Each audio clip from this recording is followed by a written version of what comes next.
This is Tracy HD, and I'm here to do the weekly Oracle and Tarot card reading, and I am using the Soul Coaching Oracle cards. If you'd like to purchase this deck, click the link in the description box below. You could use this as a pick-a-card reading, 1, 2, or 3, or a blended reading with all 3 cards for the beginning, middle, and end of the week.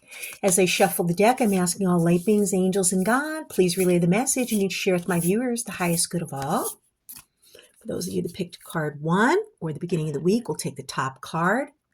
Card 2 or the middle of the week will be a card from the center. And card 3, the end of the week, will be the bottom card. Okay. And let's see what we have here this week. Okay, we start out the week, or for those of you that picked card number 1, we have card number 30. Okay, and card number 30 is joy. And it does look like a very joyous card. And this card here is basically telling us that your purpose in life is to experience joy. That's all that's required of you as a soul. Whatever your circumstances, there's always something that you could bring delight with. And what you put your attention on will grow. When you focus on the area of your life that brings you joy, these areas will prosper.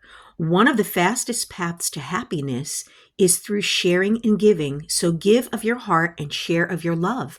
Happiness spreads to others like wildfire and can help heal the world. Dance and sing with abandon. Joy is your spiritual birthright. So yeah, we need to focus on the joyous things, the good things. But, as human beings, for some reason, we typically, get drawn into the negative and the toxic and the difficult situations that are going on in our lives. So it takes practice. But if you focus on the joy, just like focusing on gratitude, you're going to find more in your life to be grateful and joyous for. And then the middle of the week, or those of you that picked card number 2, we have card 22, and this card is focus. And this card is saying what you see around you is the result of what you focus on. When you direct your thoughts towards good, you attract positive experiences and people into your life. But when you focus on what isn't working, you create even more challenging situations. If you aren't pleased with the direction of your life, concentrate on what you desire, not on what you don't want. To develop inner power, gather your internal energy and focus intently on one thing. Being scattered in a myriad of directions dilutes your strength.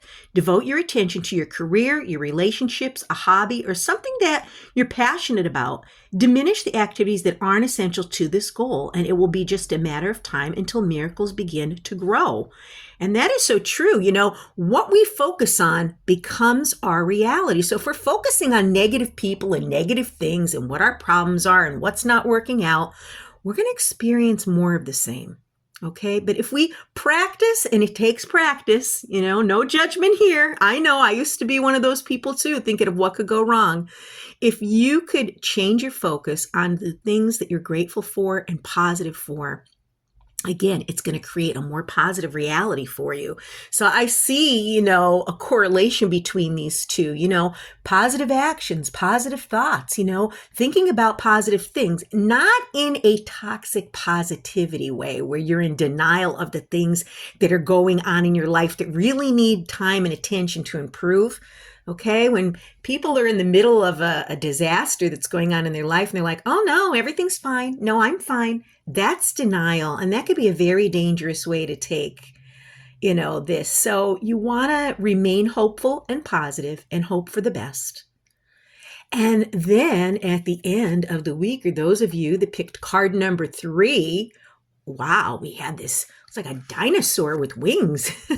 It says strength. And this is card 46. And wow, what a powerful energy emanating from this card. And the card is saying the greatest strength is silent and deep. It doesn't need to show force. It just is. Inner power is found through contemplation, reflection, and meditation. Sometimes it comes from times of growth and change. Other times it springs from surviving and conquering a painful situation. And that is true. I mean, everything that we go through in life, okay, makes us stronger. What's the saying? If it doesn't kill me, it'll make me stronger. And seriously, think about all of the bad situations that you've experienced. Okay? You gained wisdom from those things. You gained strength. And it is so important to realize that whatever happens, in the moment, it's not happening to us, it's happening for us. So it could push us along our spiritual path with all the wisdom that we gather from going through these situations. Because if our life was beautiful and peaceful all the time, we would never grow, we would never evolve. Okay. And this strength card, reminds me of the tarot card, where maybe, just maybe, someone's pushing your buttons lately. It could be a friend, spouse, family member, coworker, neighbor. It could be anyone. This card is basically telling me that you need to remain calm and diplomatic and tactful. If somebody's pressing your buttons, don't add fuel to the fire by blowing up and arguing with them. Strength is walking away and choosing your battles wisely. And I'll tell you, a lot of people want to drag us into the drama. So this card's telling me that maybe something is going on this weekend where you're going to have to muster up that calmness and that strength, because strength is silence. We could all, emotionally have an outburst. It doesn't take much to do that, but it really does take strength to remain silent when someone is just trying to, press your buttons. Wow, what an important week. If you've enjoyed the reading, please hit the like button and help the channel grow. Drop a comment down below if this resonated with you, but above all, subscribe, because I will be back with more.